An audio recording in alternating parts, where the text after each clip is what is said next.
bien, estamos ahora con Liliana Suárez Rojas, que ella es miembro del Centro para el Desarrollo Global y presidenta de la Asociación Internacional de Banca, Economía y Finanzas, IBEFA.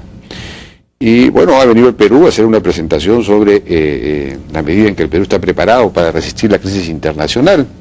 Vamos a conversar de eso. Liliana, buenas noches, ¿qué tal? Hola, ¿qué tal, Jaime? Pero antes quería preguntarte acerca de estas medidas que acaba de adoptar el presidente del gobierno español, Rajoy, ayer, que, bueno, han causado mucho impacto porque, digamos, son fuertes, ¿no? Entonces, si nos las puedes explicar. Sí, mira, en este momento lo que está sucediendo es que España realmente quiere poder probarle a Alemania de que es merecedor de la ayuda que le están prometiendo, los 100 millones de euros que le está prometiendo la Comunidad Europea. Para los bancos españoles. Para los bancos específicamente.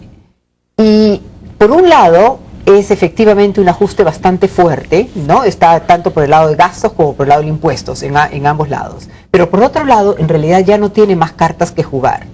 Porque hay un elemento bien importante ahora, y es que Merkel, la presidenta de Alemania, necesita tener cartas que presentarle a su propio Congreso. Claro. Entonces, un poco que en este momento los españoles y hasta los franceses, porque si recordarás Hollande, sí, ganó las elecciones bajo la premisa de que no iba a hacer medidas restrictivas y sin embargo las está implementando. ¿Sí? Claro que sí. Sí, está anunciando. Por supuesto que sí. Pero si ha devuelto la edad de jubilación a 62 años. Sí, claro, y al mismo tiempo está anunciando los recortes que están haciendo, los recortes que va a hacer Francia, y el ajuste que va a hacer Francia lo viene anunciando. Lo que trato de decirte es que acá hay un juego de política que tiene que pasar en Europa. Y es que los diferentes actores tienen que convencer al Congreso alemán que tenga que darle los recursos para el apoyo de la salida. O sea, independientemente ya de lo que va a pasar y de las posiciones políticas que presenten en sus propios países, me refiero a Rajoy, me refiero a Hollande, me refiero a Monti en Italia, en este momento saben que Europa está sola. Europa no va a tener en el futuro cercano ningún apoyo de Estados Unidos, que en realidad es el que tendría que estar apoyando para financiar el Fondo Monetario Internacional, que a la vez derive recursos, pero está sola. Su única fuente de financiamiento está en el mismo Europa y es en Alemania. Y Alemania tiene que convencer a su propio Congreso. Entonces, en realidad lo que están haciendo los españoles es dándole cartas para el Congreso. Bueno, han aumentado el IVA, es decir, el IGB, de 18 a 21, y han reducido el subsidio por desempleo, creo, ¿no? Que es una cosa generosísima. Bueno, también, claro, ¿no? ahí, es una cosa increíble. Exacto, 18 meses para ser exacto, o sea, 12 meses primero con una extensión de 6 más. Entonces, claro, la medida suena muy grande, pero en realidad no la es tanto. ¿Y a cuánto lo han reducido? Mal, ¿no? Si no me equivoco, lo que han hecho es una cuestión paulatina en que va a ir disminuyendo. O sea, los derechos adquiridos son los derechos adquiridos. Quienes ya tienen el seguro lo tienen, pero los nuevos creo que van a ir reduciendo paulatinamente hasta llegar a un máximo, si no me equivoco, algo de 8 meses o por ahí. Sí, porque la gente buscaba eventualmente incluso hasta ser despedida, ¿no? Porque si uno le iban a pagar 2 años sin trabajar con el mismo sueldo, imagínate, este es un punto uno se dedicaba a escribir novelas. Es un punto muy importante que estás levantando, porque se exagera el nivel de desempleo en España. Mucha de la gente que está desempleada, se dice 25% de la población está desempleada, ¿no? Pero en las cuentas, la forma en que se cuenta es que si un muchacho está estudiando en la universidad se considera que no está empleado y está dentro de esa estadística del 25%. Por otro lado, los que no están buscando trabajo porque tienen el seguro de desempleo, también se consideran desempleados. Entonces, en realidad, si tú le quitaras a todos estos beneficios que tienen, entonces en realidad el nivel de desempleo es bastante menor de lo que uno escucha, 25% de desempleo en España. No es tan alto, no es que un cuarto de la población está muriéndose de hambre. La semana pasada estuve en España. Ahora, hay un cierto consenso en España, sin embargo, de que es necesario ajustar el déficit, en fin, sincerar la economía y todo lo demás. Yo he entrevistado a varias personas que te dicen eso, pese a la protesta que pueda haber, a la ¿no? protesta minera. A la protesta minera, es una cosa increíble. Los mineros del carbón, ¿no? Allá les han reducido el subsidio. Exacto. Entonces, ahí, están marchando a Madrid. En España hay protestas para defender una minería muy contaminante, porque la del carbón es muy contaminante, ¿no? Y roga subsidios al Estado, es decir, que cuesta, en lugar de generar Acá hay una protesta contra una minería que genera ingresos al Estado y que es limpia y que va a generar agua. El mundo al revés. Sí, en este momento el mundo está al revés en ese sentido, pero efectivamente tienes razón en lo del consenso. Lo que más le tienen miedo a los españoles es en salirse de la zona euro. Están aterrados de salirse de la zona euro. Eso es lo que más les cuesta y están dispuestos a hacer la medida a pesar de estos movimientos que no son movimientos generalizados. Sí, pues. No es una población que está diciendo no hagas los ajustes. Entonces, bueno, desde ese punto de vista, para mi perspectiva, estas son buenas noticias, los anuncios de España, independientemente de que hayamos visto los movimientos. Porque, como te digo, necesita darle estas cartas a Merkel para que le puedan al mismo tiempo dar estos recursos. Ahora, uno lee los artículos del Financial Times, etcétera, y son muy pesimistas en general respecto de que si Europa va a poder resolver su problema o no, ¿no?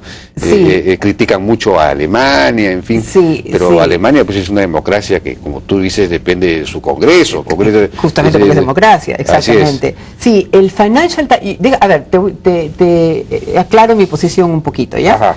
Yo no soy muy positiva en lo que vaya a pasar en Europa, ¿ok? Creo que la situación cada vez se está deteriorando más. El Financial Times, sin embargo, sí toma una posición demasiado negativa contra Alemania. Como que Alemania es la mala de la película y que no genera los fondos. O sea, no tiene en cuenta el Financial Times el hecho de que necesitan negociar políticamente entre los diferentes congresos de los países para que los recursos se canalicen a solucionar el problema. Ahora, si tú me preguntas a mí, ¿cuál es la probabilidad de que la crisis europea se solucione? Yo te digo, bueno, no estoy así que tú digas 70% a favor, no, la verdad es que estoy 50-50. Y quizás tendiéndome más a que se rompa la zona euro antes de fin de año, sí, no en 70%, pero sí un 60%. Porque lo que estoy viendo es que la crisis está llegándole cada vez más al sistema bancario. Muchos bancos ya están en tremendos problemas. ¿Y dónde están los recursos? El Banco Central Europeo, que es el que genera la liquidez que da a los bancos en Europa, tiene un problema también. Y es que todo su propio balance, el balance del Banco Central Europeo, está nominado a precios de libros, no a precios de mercado. Entonces, en realidad, el Banco Central Europeo, si tú lo clarearas, lo limpiaras y dijeras cuál es su valor real, tiene un déficit tremendo. El mismo Banco Central Europeo. ¿Y quién paga ese déficit cuasi fiscal que se llama del Banco Central Europeo? Entonces, eso viene creciendo. Y cuanto más inyecciones de liquidez hay, y cuanto más compra de bonos de los gobiernos hay, la situación del mismo Banco Central Europeo está deteriorándose. Y eso no ha mejorado en los últimos meses para nada. Y tú decías que Europa está sola, Estados Unidos no la ayuda, o Estados Unidos tiene sus propios problemas. Sí. ¿Y la China, que tiene unas reservas gigantescas, no puede actuar? La China en este momento está mucho más interesada en no caer precipitadamente ellos mismos. O sea, China, vamos a ver, estaba creciendo muy rápido, ¿no? Bueno, y entonces ahí hubo un temor muy grande que había una burbuja en China. Entonces los chinos, muy conscientes de esto, comenzaron a decir, no, vamos a desacelerar el crecimiento económico. Y comenzaron a desacelerar. Pero en un contexto en que la economía mundial se estaba aplanando, pues la desaceleración se vino muy rápido. Y por eso, en los últimos meses, han cortado 2 veces seguida la tasa de interés, los chinos, para reactivar la economía china. O sea, los chinos en este momento están preocupados por su propia reactivación. ¿Por qué los chinos no ayudarían tremendamente a Europa? Simplemente porque saben que en tiempos de incertidumbre como los que estamos, la corrida hacia la liquidez es a una sola moneda. ¿Qué es el dólar? El dólar. Así que ellos no van a querer soltar, ellos no emiten una moneda dura, ellos están llenos de la moneda dura por excelencia, que es el dólar. Entonces lo van a jugar con cuidado. Ya le prometieron. Y ya no están comprando bonos del tesoro tampoco, ¿no? Los chinos cada vez menos, en todo caso. Ahora menos, pero sí tienen una acumulación. En otras palabras, si fuera a haber un default de Estados Unidos, China quiebra automáticamente.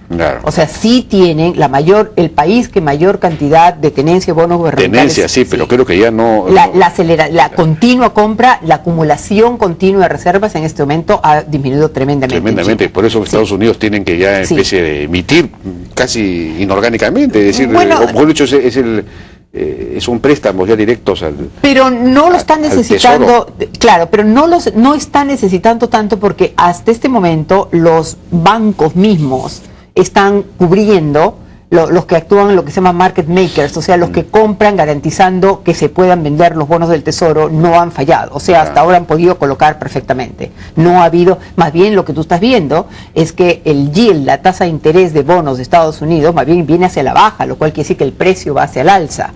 Hoy día hay un artículo de Martin Wolf que sostiene que el problema está en que el sector privado en Estados Unidos, no sé si en Europa también, está todavía muy endeudado, pero tiene superávits en su, digamos, en su actuación diaria, en su balance.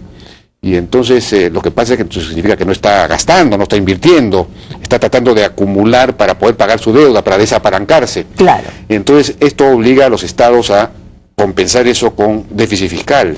Entonces hay una especie de, no sé, de círculo que no se sabe bien cómo se va a salir de eso. Claro, es que hay una diferencia entre flujo y stock.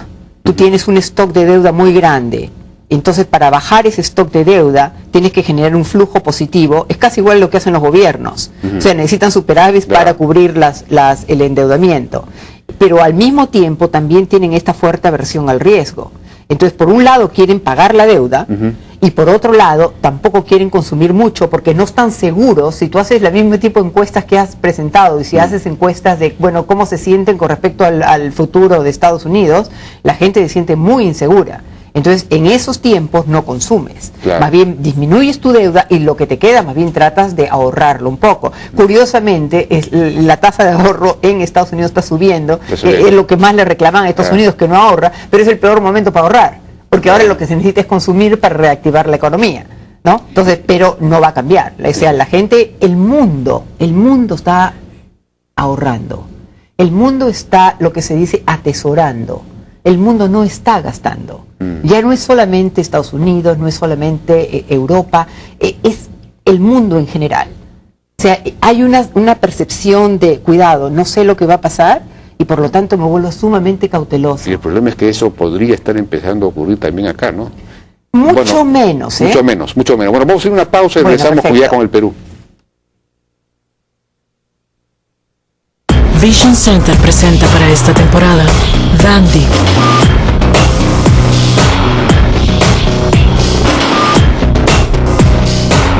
Color Print,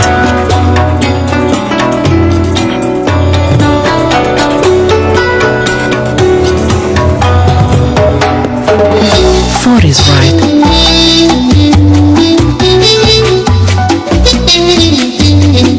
encuéntralo solo en Vision Center. Tienes más suerte de la que crees.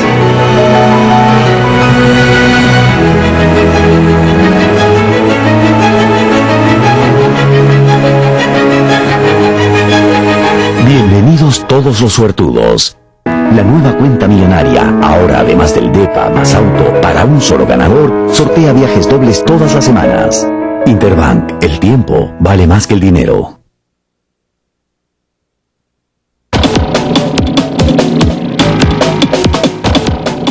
Y bien, seguimos conversando con Liliana Suárez Rojas. Entonces, pasemos al Perú. ¿Cómo podría impactarnos esta crisis, digamos, internacional que estamos viviendo, ¿no? Que no vemos cómo se va a resolver, por lo menos en el corto plazo? De hecho, nuestras exportaciones están bajando. En tu presentación hablabas de 3 fuentes principales para financiar el crecimiento en un país como en el Perú. ¿Qué está pasando con esas fuentes? Sí, mira, esta mañana tuve una presentación invitada por la ASBANC, ¿no? la Asociación de Bancos de Perú, y efectivamente para mí, para analizar el impacto de una potencial crisis fuerte que viniera de Europa, efectivamente mencioné 3 canales mediante los cuales podría afectar. Y es el hecho de que, primero, Perú es tremendamente abierto financieramente. O sea, no hay restricciones a la movida de capitales, ni entradas ni salidas. No hay ni controles de capitales, la inversión directa extranjera puede entrar y salir. Buenísimo, buenísimo, pero al mismo tiempo tiene un riesgo, por supuesto. Y es que si tú estás en un momento extremo en los cuales se van los capitales, no los vas a guardar, como Brasil, que te ponen, ¿no? Pero tenemos 60.000 millones de dólares de reservas que se pueden usar. Perfecto. Pero eso te digo, o sea, esa es una característica. O sea, pero es un canal de contagio. O sea, por ejemplo, China, al estar cerrado financieramente, se afecta menos por el lado financiero, ¿no? O sea, es un canal de crecimiento, pero en épocas extremas te afecta. Ok, ahora, al mismo tiempo está el canal de las exportaciones, ¿no? O sea, que es otra forma de financiar el crecimiento, y es un canal que Perú ha venido utilizando muy bien, y las exportaciones han sido muy dinámicas, han disminuido significativamente en los últimos meses, básicamente porque el mundo se ha aplanado. ¿Okay? Básicamente la menor demanda agregada hace que afecte tanto el volumen como el precio de las exportaciones de Perú, incluyendo el cobre, cuyo, a pesar de que se mantiene muy alta, las expectativas son de que el precio tendría que estar más baja.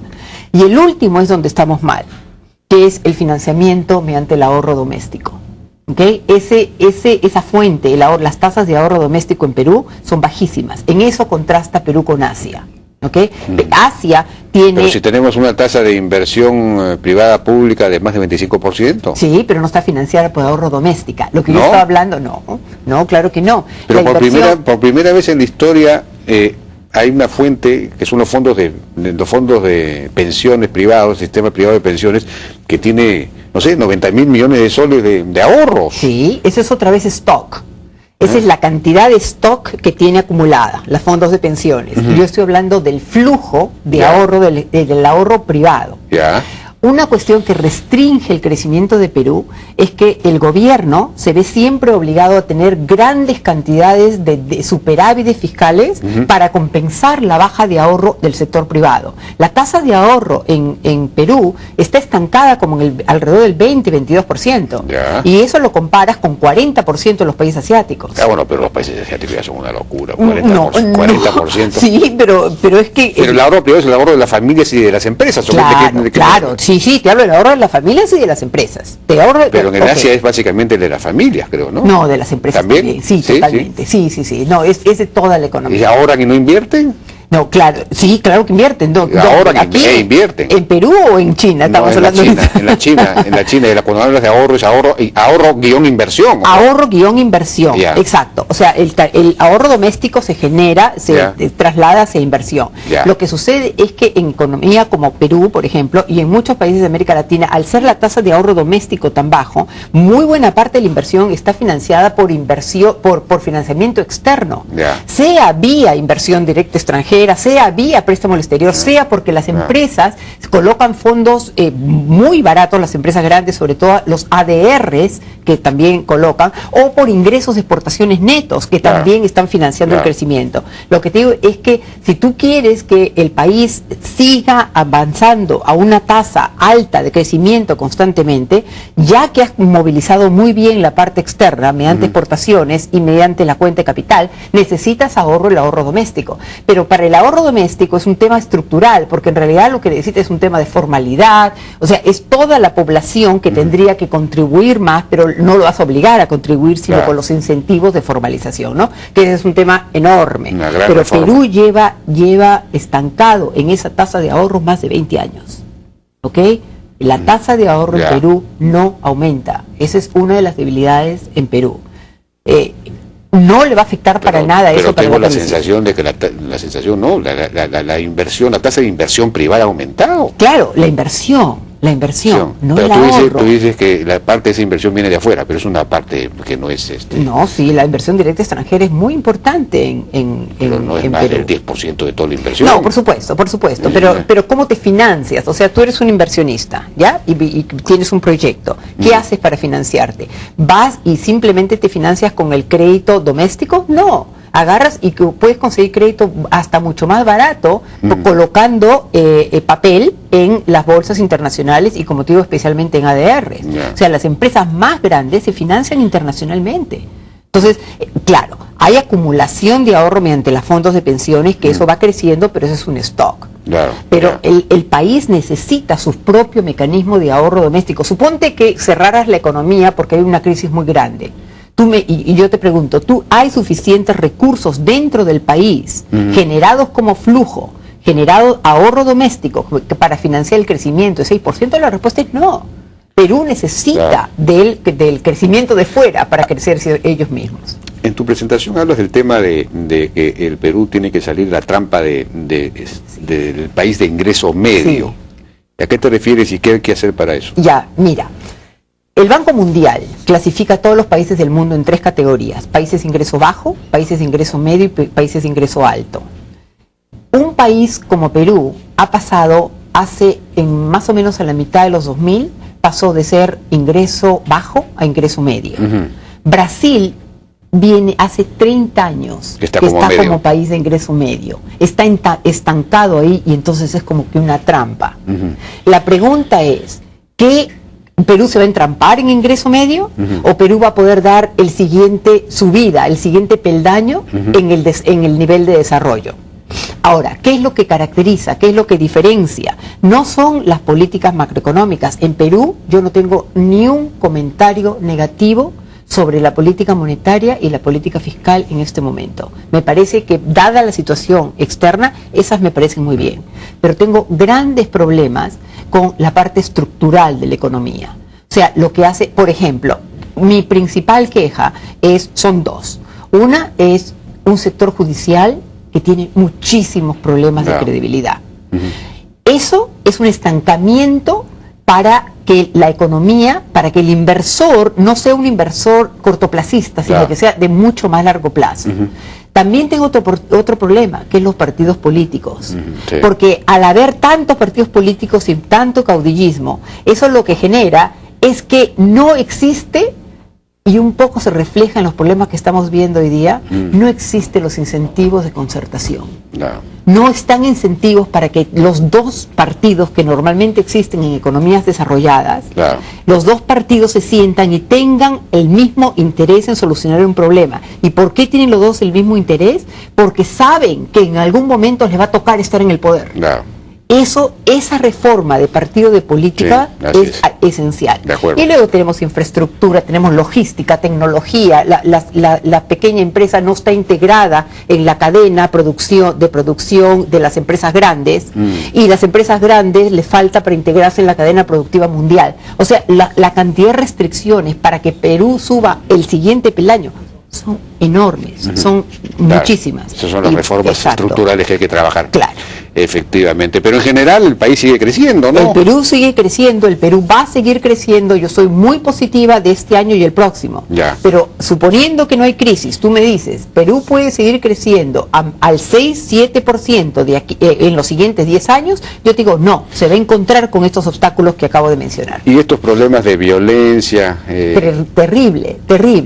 Terrible, es parte del problema de falta de institucionalidad.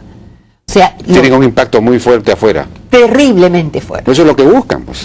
Terriblemente Eso es fuerte. Lo que buscan es que haya ese impacto para que precisamente se vaya la inversión. Bueno, Liliana Rojas Suárez, muchísimas gracias, siempre tan interesante. A ti, claro que sí. Vamos a una pausa y regresamos ahora con Luis Campos, vicepresidente regional de Responsabilidad Ambiental y Social de Newmont. Vamos a hablar del reservorio de San José principalmente. Entonces, finalmente, ¿es una realidad o no es una realidad? ¿Tiene agua o no tiene agua? ¿Va a tener o no?